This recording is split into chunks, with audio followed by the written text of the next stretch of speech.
زینت کا نام زینب ہے. ایک جملے کی قدر کرنا، پوری کائنات عالم و آدم میں علی کے لہجے کے دو ہی مالک ہیں. جملہ کہوں، پوری کائنات میں علی کے لہجے کے دو ہی مالک ہیں، ما فوق العرش خدا اور دربار میں سیدہ زینب. ہاتھ اٹھا کے نعرہ لگانا ہے، نعرہ تکبیر، نعرہ رسالت، نعرہ حیدری. نعرہ خوشنودی محمد و آل محمد صلوات.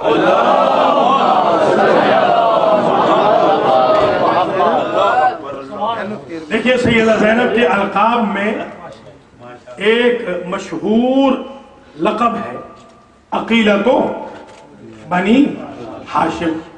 اللہ آپ کو لے جائے زیارت پہ، آپ وہاں دیکھیں گے لکھا ہے بہت موٹا، عقیلۃ مرقد عقیلۃ بنی ہاشم. قد آدم وہاں بورڈ لگا ہوا ہے، یہ آرام گاہ ہے اس کی جو بنی ہاشم کی عقیلہ. بڑا عرصہ میں نے سوچا کہ لقب عاقلہ کیوں نہیں، لقب عقیلہ کیوں؟ عاقلہ بھی بہت منزل کی بات ہے، عقیلہ عاقلہ لقب نہیں، عقیلہ کیوں ہے؟ تو اس میں سمجھنا پڑے گا ان کے بابا کا نام علی نہیں، علی ہے. وہ نبی کے ناصر نہیں، نصیر ہے. علی وہ ہوتا ہے جو کبھی بلند ہو کبھی بلند نہ ہو، ناصر وہ جو کبھی مدد کرے کبھی نہ کرے، عاقل وہ جو کبھی عقل مند ہو اور کبھی عقل مند نہ ہو. علی اسے کہتے ہیں جو ہمیشہ بلند رہے، نصیر اسے کہتے ہیں جو ہمیشہ مددگار رہے، عقیلہ اسے کہتے ہیں جس سے عقل کبھی جدا نہ ہو، سرکمسٹانسز بدلے اس کے برین پہ فرق نہ ہو.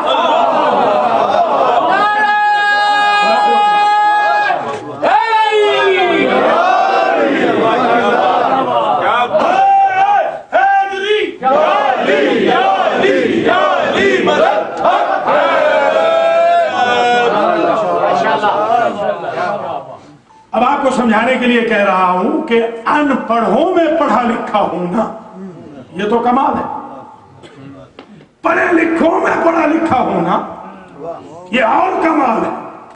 عجیب منزل فکر روٹین ہے ان پڑھوں میں پڑھا لکھا ہونا، مگر پڑھے لکھوں میں پڑھا لکھا ہونا یہ بہت بڑے کمال کی بات ہے. جس خاندان کی ہر فرد عقل مند ہو، جس خاندان میں نام کے بھی عقیل گزرے ہو، کوئی توجہ کر رہے ہیں نا، جس خاندان میں کوئی غیر عقل مند نہ ہو اس خاندان میں عقیلہ کہلانا فاطمہ کی بیٹی کا کمال ہے. اور جس خاندان میں ہر ایک خوبصورت ہو اس میں قمر بنی ہاشم کہلانا ام البنین کے لال کہلانا.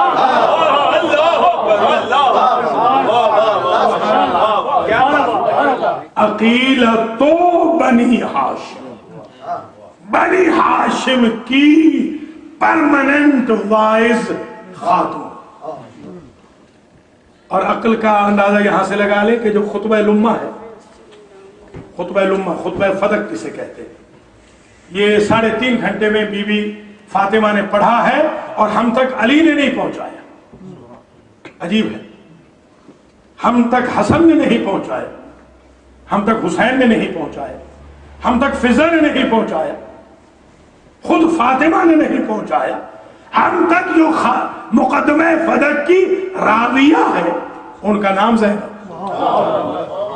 ذرا سمجھے آپ، وہ خطبہ فدق جسے آج سمجھنے پڑھنے کے لیے بڑے بڑے بورڈ بیٹھتے ہیں، جب تک کتابیں نہ رکھی جائیں ایک ایک لفظ سمجھ میں نہیں آتا. وہ خطبہ 5 سال کی بچی نے ہم تک روایت کر کے بتا دیا کہ سن و سال دوسرے خاندانوں میں دیکھے جاتے ہیں، جن میں عقیلہ بنی ہاشم ہو ان میں سن و سال نہیں دیکھا جاتا. یہ بی بی کی عجیب انویسٹمنٹ ہے. اور پھر یہ بھی ذہن نشین فرما لیں، ایک لقب ہے بی بی کا شریکت الحسین.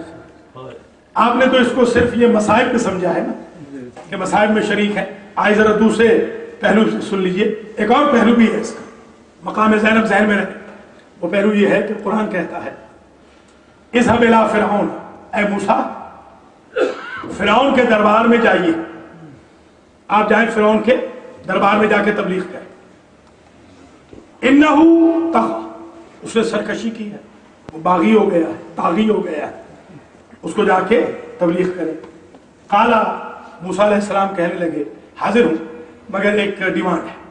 کیا ڈیمانڈ ہے؟ رب اشرح لی صدری ویسر لی امری واحلل عقدۃ من لسانی یفقہوا قولی واجعل لی وزیرا من اہلی ہارون اخی اشدد بہ اذری واشرکہ فی امری کی نسبحک کثیرا ونذکرک کثیرا. جانے کے لیے تو تیار ہوں مگر شرط یہ ہے کہ شرح صدر عطا کر, میری زبان کی گرہ کو کھول دے. توجہ رہے, زبان کی گرہ کھول دے تاکہ میں بات سمجھا سکوں, قوم بھی سمجھ سکے, اور میرے بھائی ہارون کو میرا وزیر بنا. توجہ رہے, اسے واشرکہ فی امری, اور اسے میری رسالت میں شریک کر. اللہ لا شریک ہے, نبی لا شریک نہیں ہوتا. توجہ فرمائیے گا, نبی کے شریک ہوتے ہیں. خود کہا جائے واشرکہ فی امری, اللہ وحدہ لا شریک ہے. کبھی آپ نے پڑھا ہے کہ محمد الرسول اللہ وحدہ لا شریک ہے؟ اللہ کہ لا الہ الا اللہ وحدہ لا شریک ہے. اللہ کا کوئی شریک نہیں. نبی کا شریک ہوتا ہے. کون شریک ہوتا ہے؟ ہارون کو بنا میرا شریک. نبوت میں ایک بات طے ہو گئی کہ جب اللہ نبی کو بھیجتا ہے فرعون کے دربار میں تو شریک بناتا ہے بھائی کو, وہ شریک رسالت ہوتا ہے. اب بات سمجھ میں آئی. جس طرح فرعون کے دربار میں ہارون شریک نبوت موسیٰ ہے, یزید کے دربار میں زینب شریک امامت حسین ہے. سمجھے ہے یا نہیں آپ؟ نعرہ تکبیر, نعرہ رسالت, نعرہ حیدری. اس پوائنٹ آف ویو سے بھی کبھی سوچئے گا. میں اسی لیے عرض کرنا چاہتا ہوں کہ دیکھیے آدم سے لے کر خاتم تک اسلام پروموٹ ہوا ہے, کمپلیٹ نہیں. کمپلیٹ ہوا ہے غدیر. یہ بات تو واضح ہے. پھر سمجھ لیجیے کہ آدم سے لے کے خاتم تک سب آئے تھے اسلام بتانے کے لیے. غدیر آئی تھی اسلام کو مکمل کرنے کے لیے. جملے کی قدر کرنا, غدیر میں اسلام مکمل ہوا ہے, محفوظ نہیں. سمجھنے کی کوشش کریں گے, مقام زینب سمجھ میں آئے گا. غدیر میں بابا کے اعلان ولایت کے ساتھ اسلام مکمل ہوا ہے, پروٹیکٹ نہیں ہوا, محفوظ نہیں ہوا.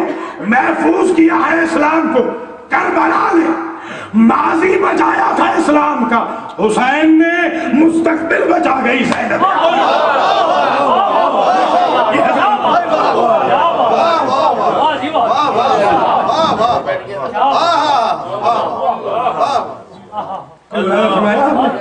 مقام زینب سمجھا کے اللہ اکبر. یعنی میں کہنا یہ چاہتا ہوں, جی ہاں میں کہنا یہ چاہتا ہوں کہ اگر حسین ابن علی نہ ہوتے تو نانا کدی عرب کے ریگزاروں میں دفن ہو گیا ہوتا. اگر دین مصطفیٰ کو بچایا ہے تو حسین نے, اور اگر زینب نہ ہوتی تو کربلا کا پیغام کربلا کے ریگزاروں میں دفن ہو جاتا. حسین محمد کے پیغام کو نکال کے لے آئے تو زینب حسین کے پیغام کو کیا.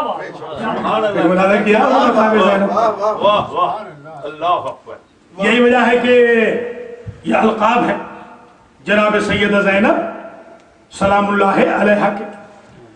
یہ بھی نشین فرما لیجئے کہ میں آج سے میرے خیال میں الراحب, اگر میں خطا نہیں کھا رہا, 18 سال پہلے کی یہ بات ہے جو آج میں عرض کر رہا ہوں. میں قاری صاحب روضہ جناب زینب سے روضہ جناب سکینہ کی طرف چلا. یہ روٹین ہوتی ہے جب میں جاتا ہوں.